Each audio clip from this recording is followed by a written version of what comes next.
যুদ্ধের এই পদ্ধতি অনারবদের মাঝে সাধারণভাবে প্রচলিত। মহানবী সাল্লাল্লাহু আলাইহি ওয়াসাল্লাম এটিকে গ্রহণ করেন।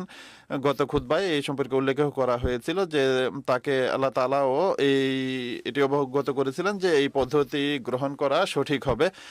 যা হোক, মদিনার শহরটি যেহেতু তিন দিক থেকে মোটামুটি সুরক্ষিত ছিল, অর্থাৎ মানুষের বসবাস এবং জঙ্গল ও পাহাড়ের কারণে তিন দিক থেকে অতর্কিত আক্রমণ থেকে এটি সুরক্ষিত ছিল। আর শুধু সিরিয়ার দিকে এমন ছিল যেদিক থেকে শত্রুর আক্রমণ করতে পারত। এই কারণে মহানবী সাল্লাল্লাহু আলাইহি ওয়াসাল্লাম এই অরক্ষিত অংশে পরীক্ষা করণের সিদ্ধান্ত প্রদান করেন। আর তিনি এই চিহ্ন লাগিয়ে এই পরীক্ষাকে 15-15 ফুট টুকরা আকারে